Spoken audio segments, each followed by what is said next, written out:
monde se trouve une constellation d'îles de corail, perdues au cœur du grand océan. Des écosystèmes isolés et préservés, où brille encore la lumière des premiers jours. Un monde libre et sauvage. En abritant une vie sous-marine exubérante, chaque île est une oasis de fécondité au cœur d'un désert océanique. Riche de centaines d'espèces et grouillante de vie, ces constructions de corail font partie des biotopes les plus complexes de l'océan.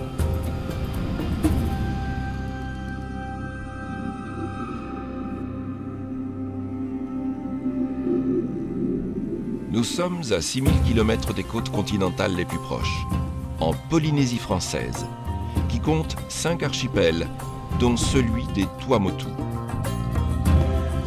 Cette constellation de 76 atolls, qui s'égrène sur 2000 km de long et 600 de large, constitue la plus grande chaîne d'atolls coralliens au monde. Une surface marine de 20 000 km², dont seulement 5% de terre émergée.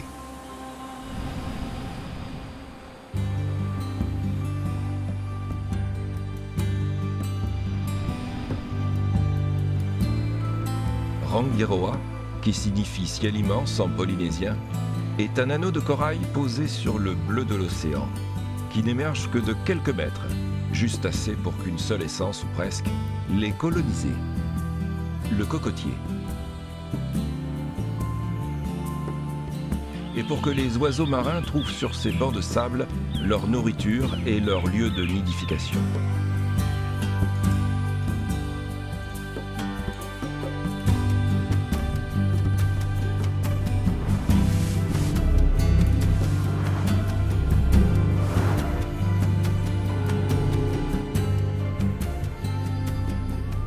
Bioconstruction de corail, l'île est située au nord-ouest de l'archipel.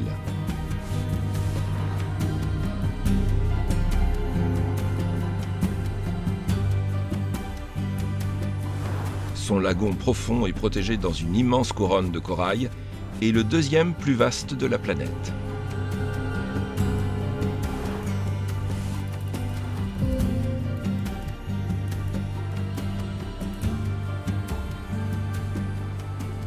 Cette fracture dans l'anneau de corail ouvre vers la mer un fabuleux canyon sous-marin.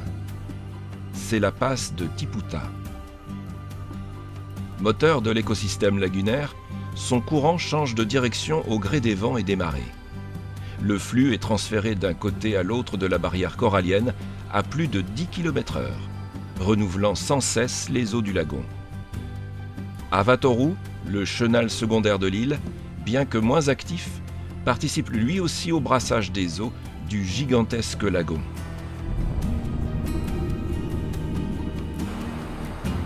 C'est une pulsation semblable à celle d'un cœur, une respiration comparable à celle des poumons, un cordon ombilical nourricier. Sas d'entrée des eaux océaniques régénératrices, la passe est l'organe qui maintient la santé et l'oxygénation de l'atoll. Quand le courant généré par la passe de Tiputa heurte violemment la houle venue de l'océan, une vague puissante s'élève. C'est le signal qu'attend un mammifère marin à donner au surf, le grand dauphin. Un festival d'acrobatie commence alors. Des sauts impressionnants les propulsent au-dessus de la surface. Peu d'animaux consacrent autant de temps à une activité dont l'intérêt paraît n'être que ludique. Se pourrait-il qu'elle revête une utilité physiologique? On dit notamment que le choc de l'eau sur sa peau pourrait débarrasser le dauphin de ses parasites cutanés. Les animaux les plus jeunes s'assemblent au sommet de la houle. Leur voltige pourrait faire partie d'un apprentissage visant à produire des individus athlétiques, mieux adaptés. Chaque groupe de dauphins développe et codifie ses propres chorégraphies qui n'appartiennent qu'à lui.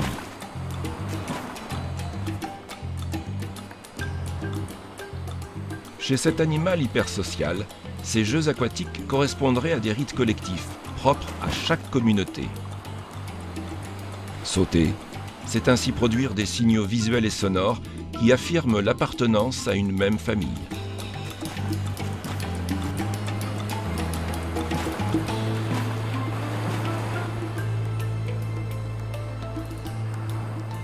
Comme dans l'estuaire d'un fleuve, les eaux mêlées du lagon et de la mer s'écoulent dans un sens ou dans l'autre.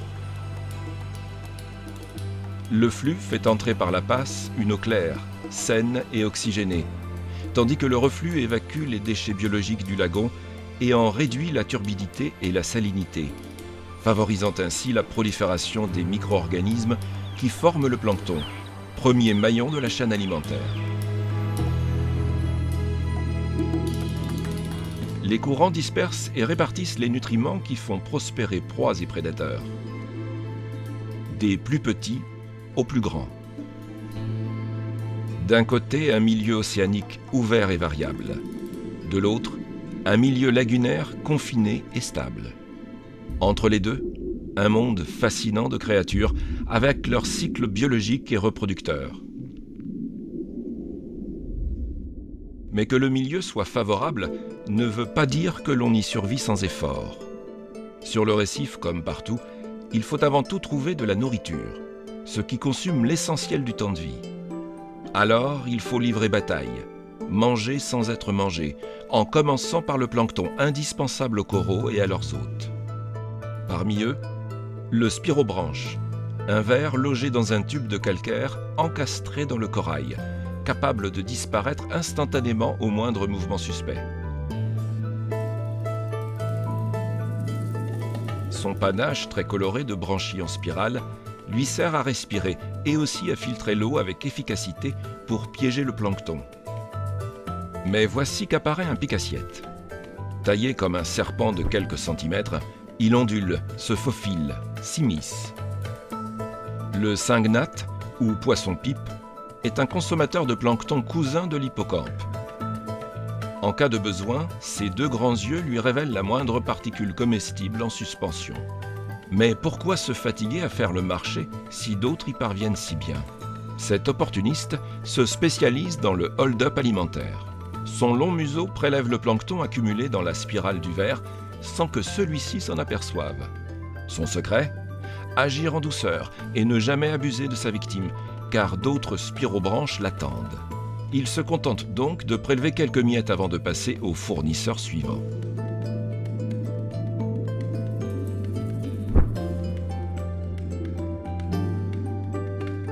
Les chirurgiens bagnards arrivent tel un gang, en formation serrée.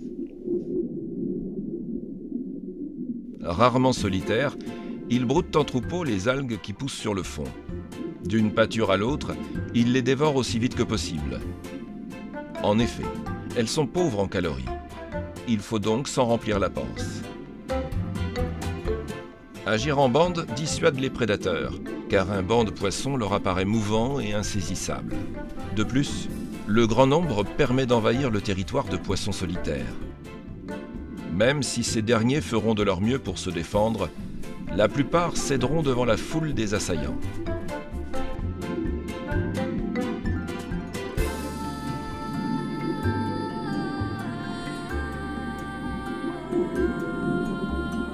Les sables des fonds sont riches et fertiles des déchets et excrétions des habitants du récif. C'est pourquoi ils grouillent de petits invertébrés. Ce garde-manger naturel, dans lequel il suffit de mettre le nez, attire le poisson chèvre escorté par le poisson tamouré. Sous son menton, des barbillons sensoriels dotés de milliers de cellules olfactives détectent les proies enfouies dans le sable.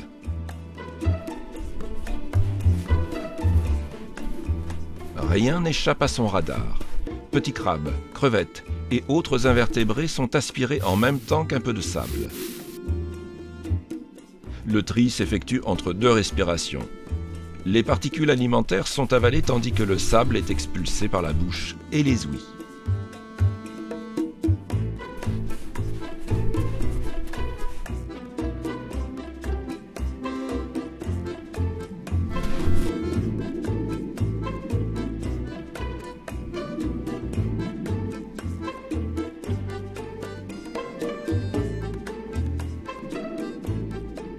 Devant un terrier creusé dans le sable, un goby monte la garde.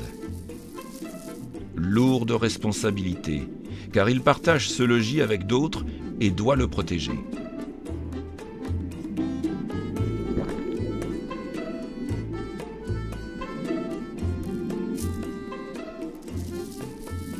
Ses colocataires sont des crevettes bulldozers. Ce sont elles qui ont creusé l'habitation. À présent, elles en assurent l'entretien et le terrassement. Équipées de pinces qu'elles utilisent comme des engins de chantier, elles déplacent des quantités de sable phénoménales et, s'il le faut, manipulent sur un sol instable des bouts de coraux qui dépassent leur taille. Gare au glissement de terrain.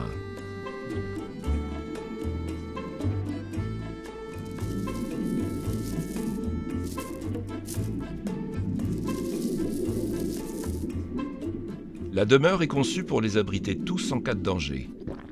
Et le goby est là pour bloquer l'accès à des intrus éventuels. Si les crevettes sont satisfaites de ce partage des tâches, c'est parce qu'elles sont quasi aveugles, un handicap fatal en terrain découvert.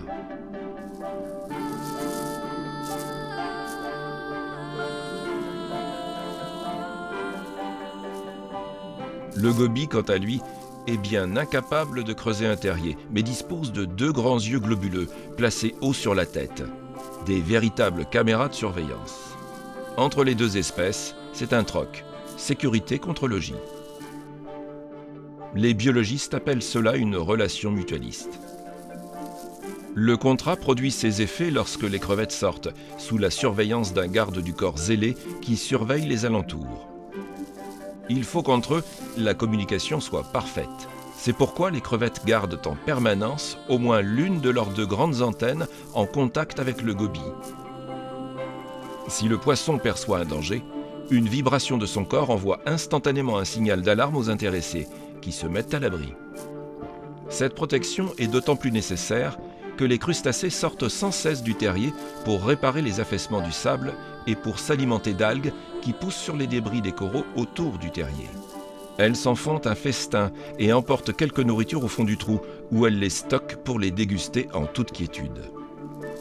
De son côté, le goby se repaît des petits invertébrés qui dérivent ou se dissimulent sur le sable. Il les traque tout en surveillant la zone, où les manœuvres des crevettes débusquent pour lui un repas à gober. Il ne fait pas de tri. C'est après ingurgitation que le sable happé avec la nourriture est évacué.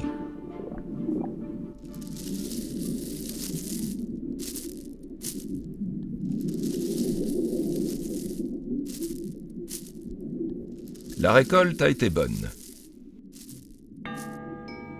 Il est temps de se mettre à l'abri.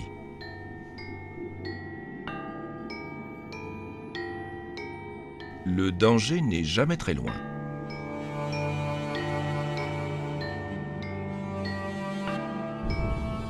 La force et la grâce.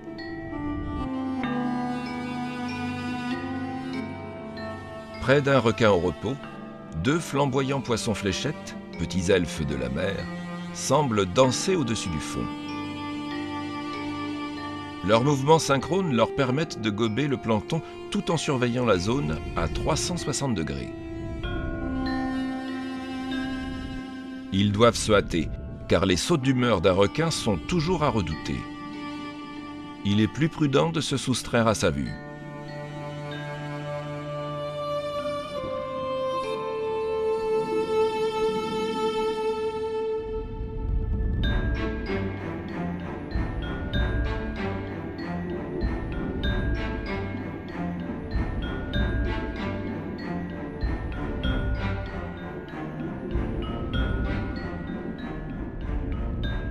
Contrairement aux poissons fléchettes, qui laissent la nourriture venir à eux, le baliste titan trime pour se remplir l'estomac. Sous la rocaille ou les fragments de coraux, de nombreuses proies se croient inatteignables. Cependant, elles n'échappent pas à l'odorat ni aux yeux pédonculés du baliste. Pour les déloger, celui-ci ne rechigne pas à se lancer dans un chantier de déblaiement coûteux en efforts et en énergie. Il déblaie, creuse et déplace tout ce qui le sépare de son objectif. Ses grandes nageoires, commandées individuellement, et sa mâchoire surpuissante sont des outils de premier choix. Enfin, un puissant jet d'eau pulvérise le sable et révèle la proie. Ici, une étoile de mer, dont il dévore 1 ou 2 branches à belles dents, sans l'achever. L'étoile survivra et régénérera rapidement ses membres manquants. Chasseur avisé, le baliste aura ainsi préservé sa ressource.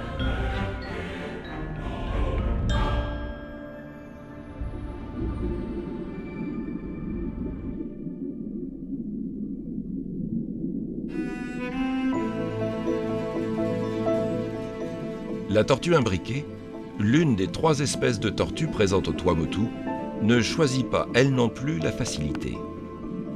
C'est une grande amatrice des petites éponges qui sont le plus souvent collées sous les débris de coraux.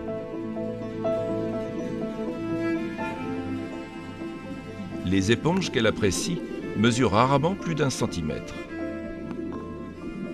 Il faut donc en déloger un grand nombre pour être rassasié.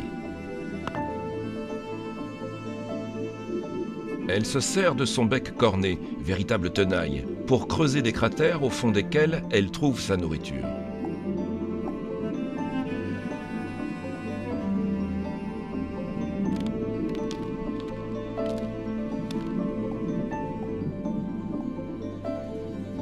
Comme tous les reptiles, la tortue possède des poumons et non des branchies. Elle doit donc, au bout d'une dizaine de minutes d'apnée, remonter à la surface pour respirer. Moment critique où elle se détache clairement sur la lumière de la surface et devient particulièrement vulnérable aux attaques de requins.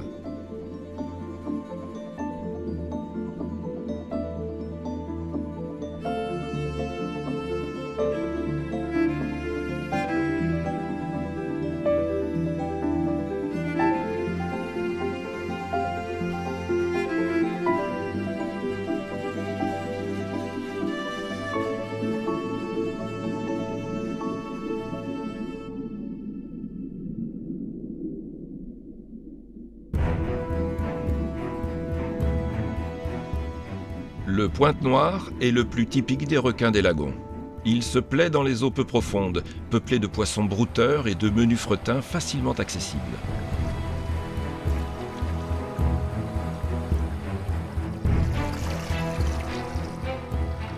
Ces individualistes forcenés se regroupent parfois pour marauder sur un territoire commun et même tester des opérations collectives. Quand arrivent les prédateurs, beaucoup de poissons fuient vers les zones peu profondes, près des berges, où ils pensent se trouver en sécurité.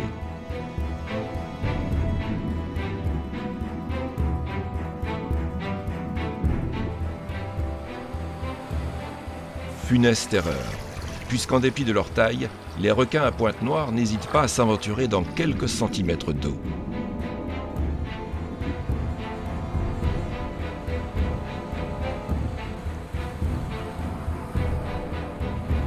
Ils cernent leurs proies et les poussent vers des impasses.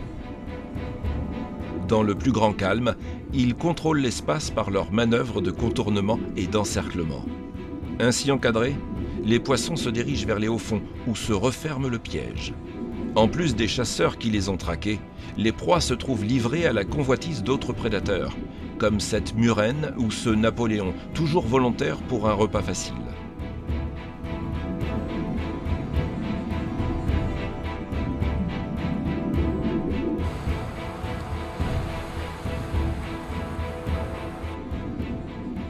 Au début, les requins semblaient coordonner leur action en vue d'un objectif commun.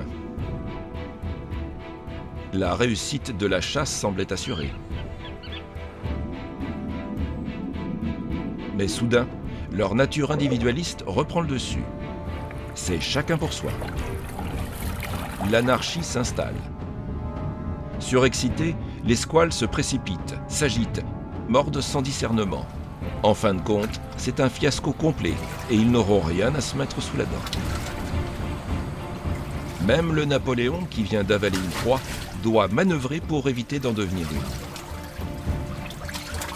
Cette frénésie résulte de la compétition permanente qui règne entre les requins. Leur nombre, qui devait être un atout majeur, crée un tel état de stress qu'il en devient un handicap. Surexcités, les requins finissent par devenir parfaitement inefficaces. Toute cette énergie n'aura pas été dépensée en pure perte, car la murène, qui espérait profiter d'une bonne occasion, finira par servir de repas à quelques chanceux. Les requins ne sont pas des loups. Ils se regroupent parfois pour chasser, mais sans jamais se transformer en meute vraiment coordonnée. Peut-être doit-on s'en réjouir, car si ces super prédateurs étaient capables de mutualiser leurs efforts, les océans de la planète deviendraient rapidement infréquentables.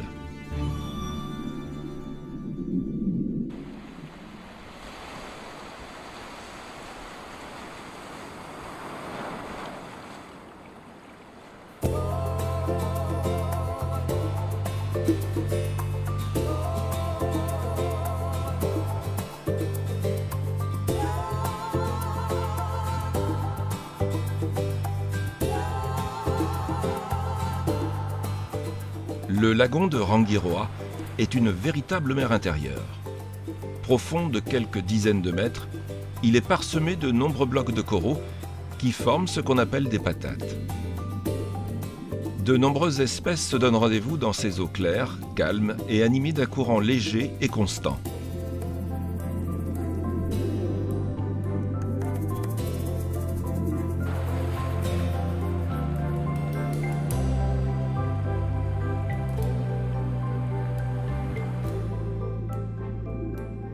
Les raies manta, géantes de 3 mètres d'envergure, parcourent les eaux nuit et jour sur de longues distances. Elles se nourrissent des micro-organismes présents dans le plancton. Pour collecter les nutriments nécessaires à motoriser des corps d'une telle dimension, il faut filtrer l'eau pendant des heures. C'est ainsi que l'ombre de ces poissons géants passe et repasse sur les coraux.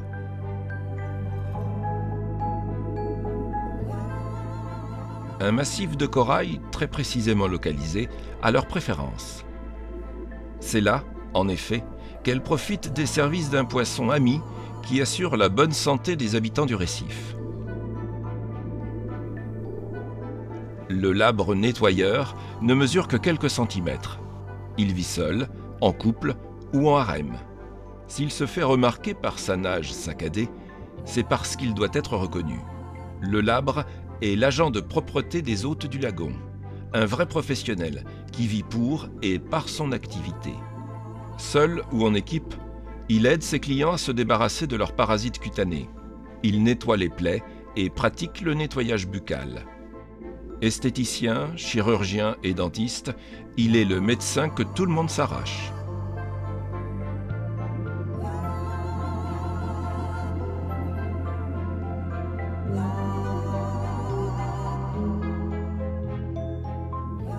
La raie manta n'a qu'à ralentir, se présenter dans la zone de nettoyage et le travail commence.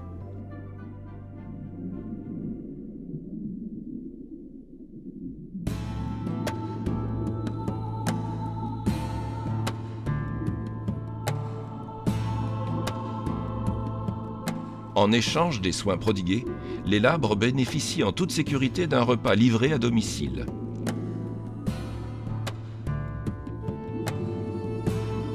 Chaque centimètre carré de peau est inspecté.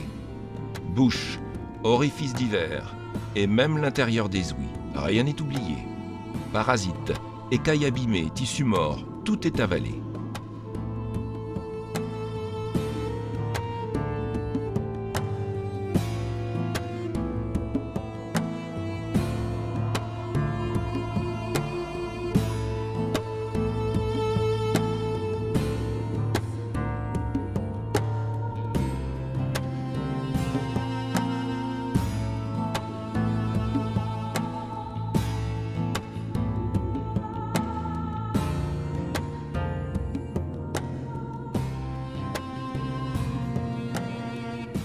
La raie manta coopère avec docilité, mais elle ne peut pas s'immobiliser, elle doit sans cesse être en mouvement. Alors, elle tourne sur place au-dessus du gîte des nettoyeurs. C'est à elle de s'approcher, car eux, par sécurité, ne s'éloignent jamais de leur abri. C'est pourquoi le labre installe sa station de nettoyage sur des sites accessibles et connus du plus grand nombre. Les raies manta sont des clientes de choix. En effet, leur besoin de nettoyage est quotidien. Elles assurent à elles seules l'approvisionnement de toute la colonie des labres.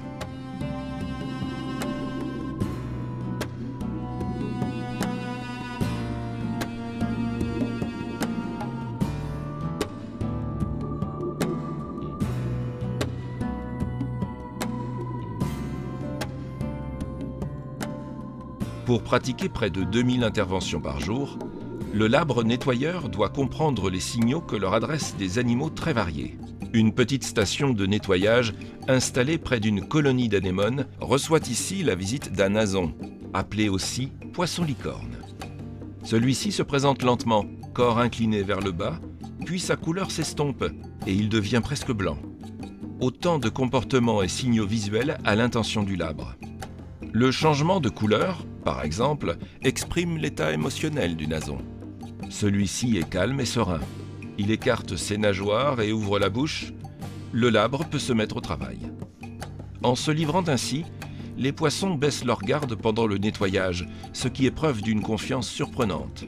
Il semblerait que, selon une sorte de convention collective du récif, les prédateurs ne chassent pas à proximité des stations de nettoyage.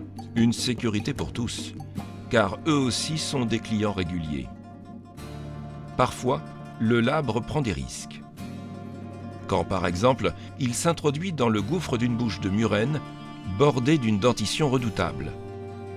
Mais par précaution, préalablement à son intervention, il vérifie l'humeur de sa cliente. Il frotte ses nageoires sur la tête de la murène et sur les zones sensibles autour de sa bouche. Ces effleurements ont pour but de l'apaiser. Le labre peut alors, mais alors seulement, entrer dans les profondeurs de la gueule béante. Il garde un contact tactile avec la murène tout au long de l'opération, évaluant ainsi les changements de son état émotionnel qui pourraient le mettre en danger. Il lui indique en outre sa position dans sa bouche, afin qu'elle évite de l'avaler par distraction.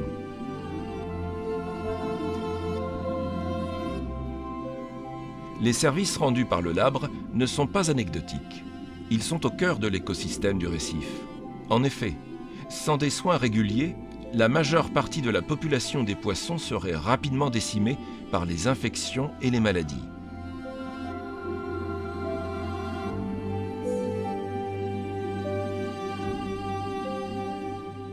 Si le labre ne vit que de son activité de nettoyeur, d'autres la pratiquent par opportunisme.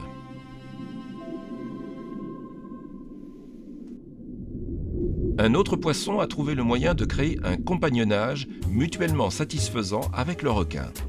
Le rémora se fixe à son hôte grâce à une ventouse naturelle plantée sur le haut de sa tête. Il se déplace grâce et avec lui sans le moindre effort.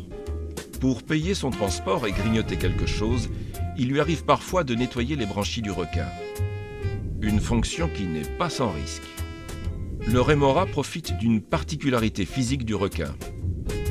La tête du prédateur est couverte de capteurs électriques grâce auxquels il repère ses proies en mouvement. En frottant doucement ces zones ultrasensibles, le rémora, étonnamment, provoque chez le requin une forme de catalepsie temporaire. Tétanisé, comme en état d'hypnose, celui-ci demeure inerte quand le rémora pénètre les branchies, en profondeur, pour y prendre son repas.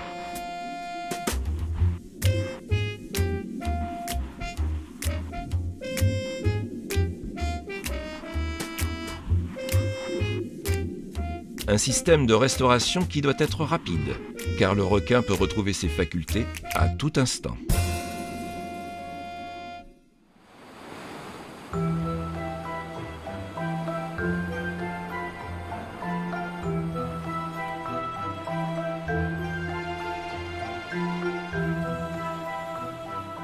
La mer et le ciel se conjuguent pour offrir au regard des nuances infinies de bleu et de vert. Si en surface, le calme règne, les eaux de Rangiroa commencent à s'agiter, car s'annonce la saison des amours.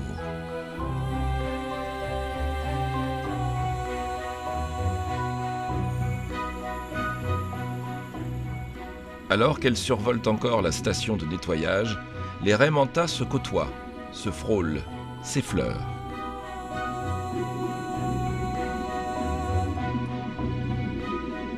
Soudain, un désir naît, et l'on se met en tête de trouver un partenaire avec qui perpétuer l'espèce.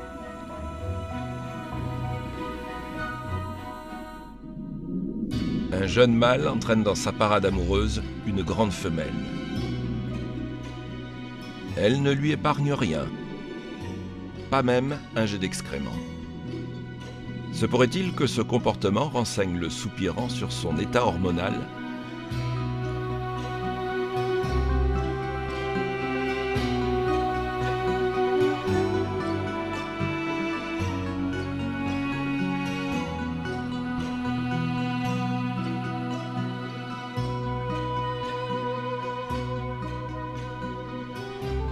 Pour lui prouver sa valeur, il devra la suivre sans faiblir.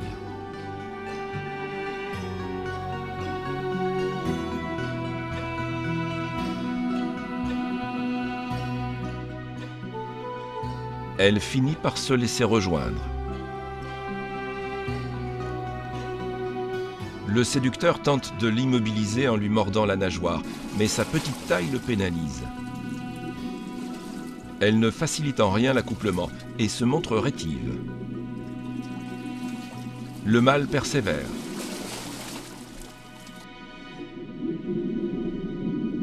Il devra sans doute s'y reprendre à plusieurs reprises pour parvenir à ses fins. À l'abri des regards.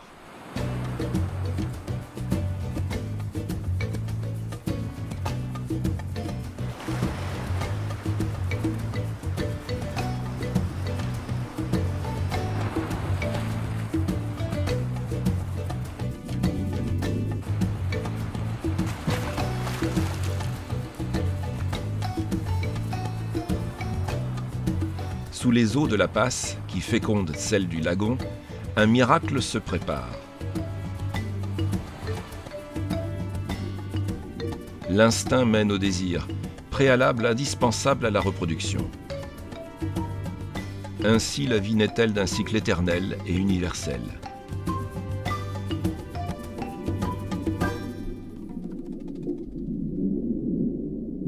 La plupart des poissons pondent des œufs. Certains sont monogames. Ils ont adopté la vie tranquille et routinière des couples ordinaires qui accomplissent leur devoir de reproduction. D'autres, tels que les poissons perroquets, libèrent en groupe le frai, c'est-à-dire les œufs non fécondés que la laitance des mâles rendra aussitôt viables. Ensemble, ils produisent le balai le plus extraordinaire du lagon.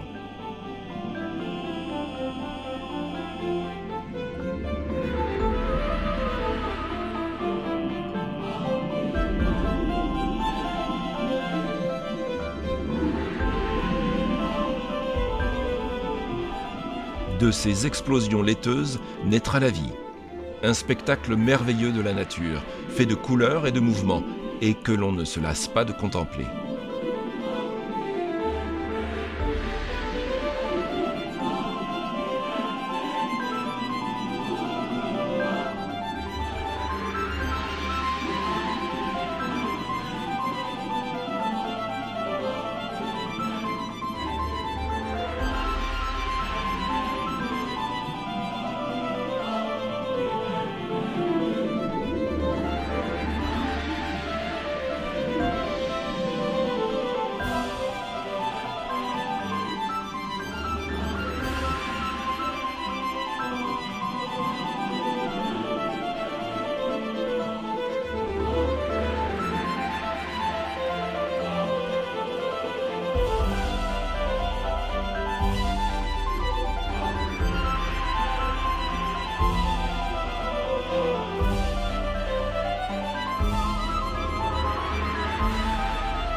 Ainsi, ces nuages de vie se dispersent-ils dans une eau dont les courants, pressés par le reflux de la passe de Tipouta vers le grand large, les mêleront au plancton.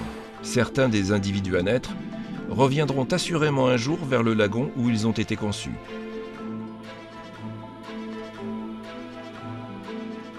Les sergents-majors vivent en bancs harmonieusement composés de mâles et de femelles, en nombre à peu près équivalent.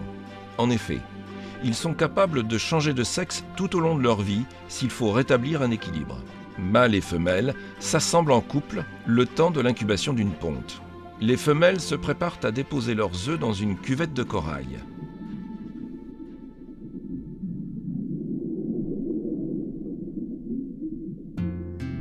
Enfin, la femelle produit des milliers d'œufs rouges qui adhèrent au substrat tandis que simultanément, le mâle les recouvre de ses gamètes pour assurer leur fécondation.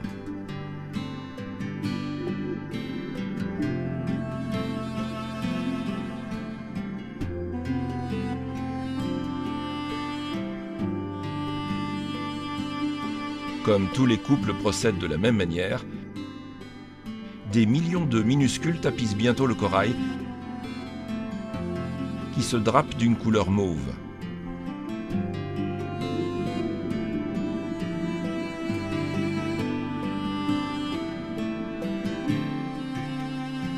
Les œufs demeurent vulnérables pendant 8 jours. La fonction du mâle est de les protéger sans jamais faillir.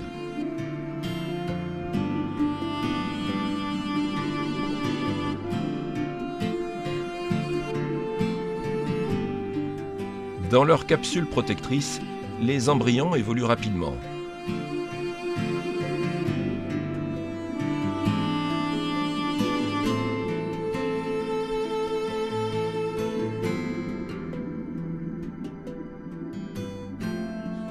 Au bout de 8 jours, ils se sont déjà transformés en larves, prêtes pour le grand départ vers l'océan. Les alevins se libèrent de la paroi et le courant les entraîne. Beaucoup grossiront la chaîne alimentaire des prédateurs affamés. Mais les plus chanceux reviendront eux aussi vers le lagon.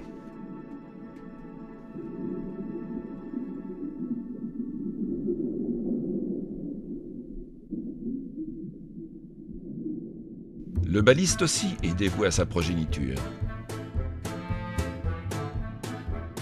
Alors qu'elle se réduit encore à une fragile gelée translucide, d'œufs microscopiques, garnissant un cratère creusé dans le sable. Grâce à ses nageoires qu'il contrôle indépendamment, il ventile afin qu'une eau riche en oxygène ne vienne jamais à manquer.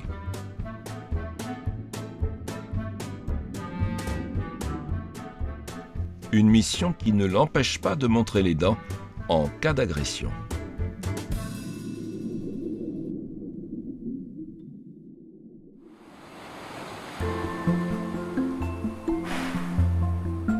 Des visiteurs venus de l'Antarctique fréquentent pendant l'hiver austral les eaux des Tuamotu. Malgré la force du courant, on voit ainsi glisser dans la passe de Tiputa une baleine à bosse et son petit.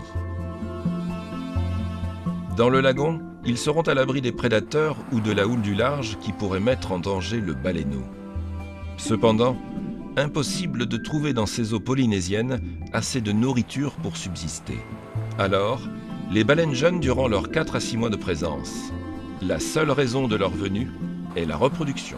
C'est ici, dans des eaux chaudes et claires, qu'elles s'accouplent, mettent bas et prennent soin de leur nouveau-né. Quand l'hiver s'achèvera, elles repartiront vers le sud pour s'alimenter durant tout l'été. À 4 mois, le baleineau mesure déjà 4 ou 5 mètres et pèse plusieurs centaines de kilos. Le lait gras et super protéiné de sa mère lui permet de prendre chaque jour des dizaines de kilos de masse corporelle.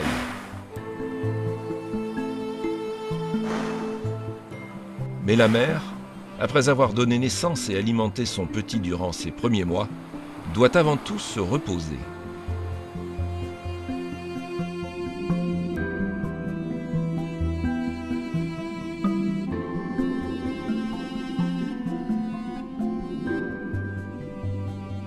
Les baleines dorment généralement sous l'eau. Immobiles, les yeux fermés, on pourrait croire que rien ne trouble leur sommeil.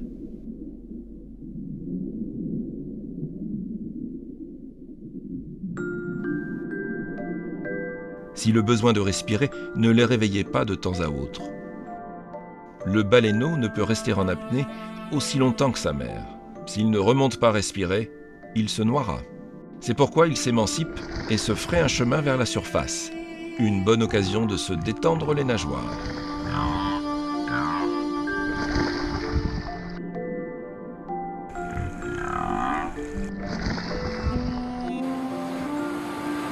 Même quand il s'éloigne un peu, le lien avec sa mère reste fort.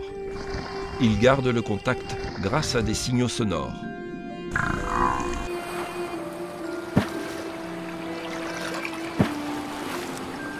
Ces étonnants grognements forment une connexion acoustique entre la mère et son petit.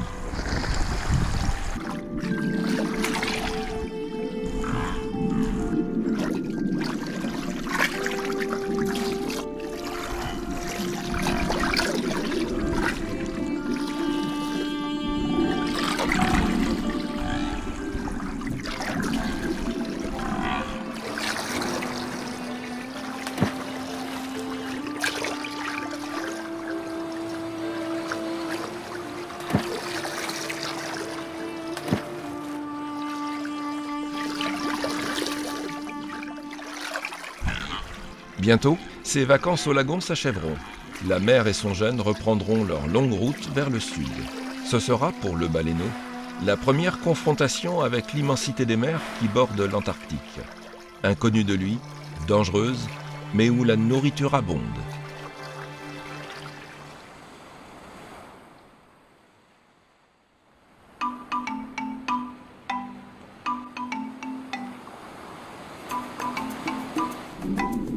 Dans la passe de Tiputa, la pulsation des eaux façonne en profondeur des paysages changeants et en surface, des récifs nimbés d'écume.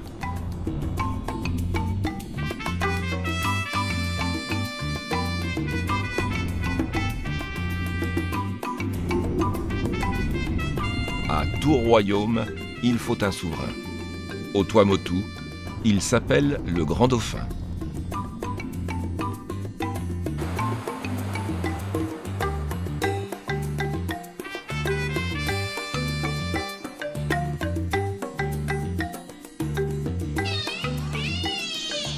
Un groupe réside ici en permanence. Certains d'entre eux, âgés de plus de 30 ans, pèsent plus de 300 kg pour 3 mètres de long. Intelligents, rapides, capables de communiquer et de se diriger grâce à un système d'écolocalisation, chasseur habile de proies diversifiées, le dauphin évolue dans les eaux comme un danseur. On recense, parmi la trentaine d'individus qui peuplent la passe, 2 fois plus de femelles que de mâles. Au sein de ce matriarcat, les femelles dirigent la destinée du groupe. Soudées par d'interminables jeux et interactions permanentes, frôlements et caresses indispensables à cet animal résolument social.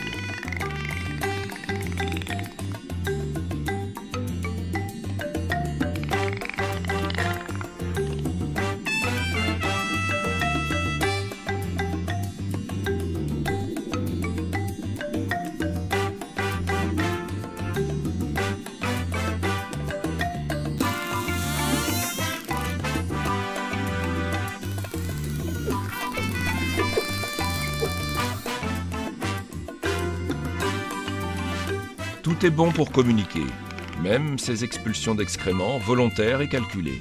Un langage qui reste à décrypter.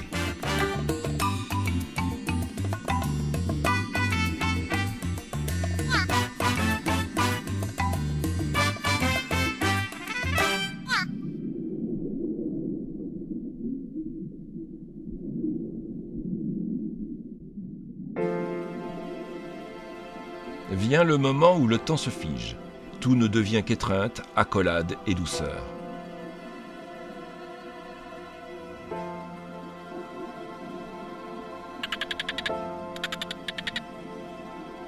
Puis le jeu change de nature. Les mâles veulent satisfaire leurs désirs, quelle que soit la partenaire. Ils y mettent toute l'ardeur qui fait d'eux l'espèce qui consacre le plus de temps à la copulation. Entre les mâles en compétition, les rivalités se règlent à grand renfort de jets de bulles, grincements de dents, sons dissonants, chocs frontaux et morsures.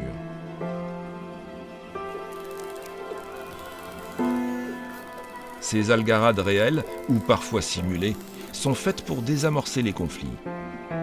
Sur le dos de beaucoup d'individus, les dents de leurs adversaires ont laissé des traces.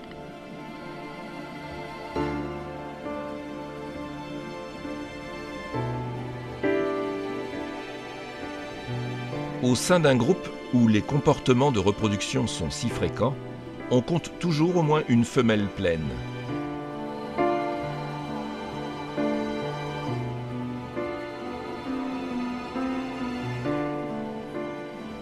Celle-ci donnera bientôt naissance, au terme d'une gestation de 12 mois. Un ou plusieurs congénères l'escortent en permanence et veillent sur sa sécurité.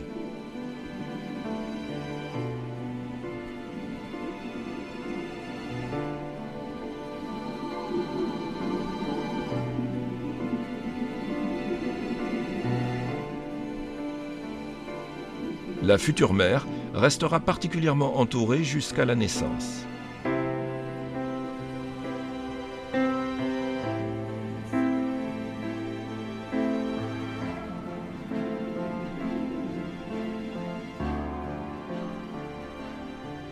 Les jeunes dauphins dépendent principalement du lait de leur mère durant les 2 premières années. C'est ainsi que se crée entre ces deux êtres un lien inaltérable.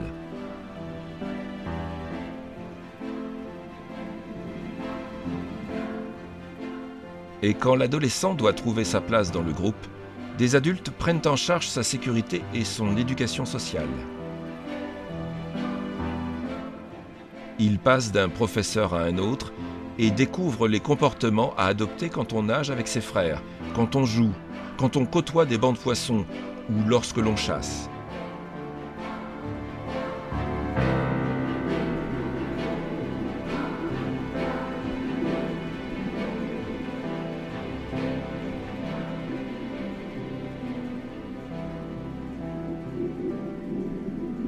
Il doit aussi apprendre à identifier certaines espèces d'éponges sur lesquelles y frotter son nez. Ces dernières libèrent sur la peau de l'animal des composés chimiques bénéfiques et probablement antiseptiques. Visiter son éponge préférée, pour laquelle on fait souvent la queue, fait ainsi partie des comportements acquis grâce à l'apprentissage.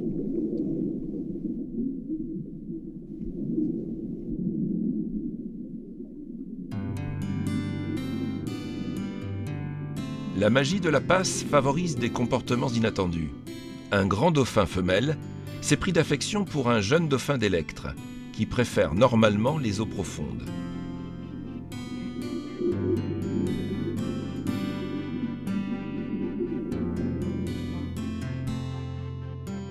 Ce duo improbable et spontané démontre les extraordinaires capacités d'adaptation sociale de ces mammifères à sang chaud.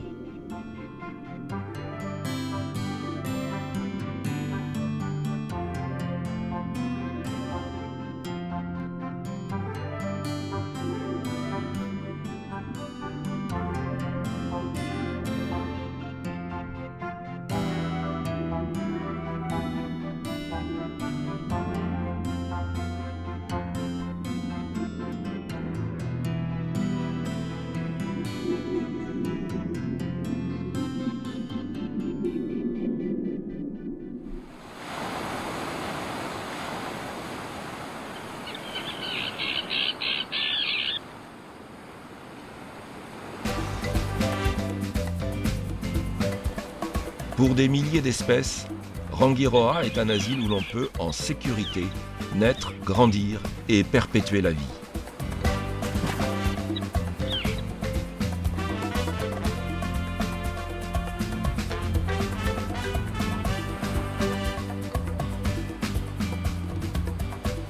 S'il en est ainsi, c'est parce que le lagon nous rappelle que la mer est un grand corps vivant, fait d'artères interconnectées que sont les passes. Grâce à elle, et ici plus que n'importe où dans le monde, nous pouvons admirer et entendre le flux et le reflux d'un écosystème unique, battant comme un cœur.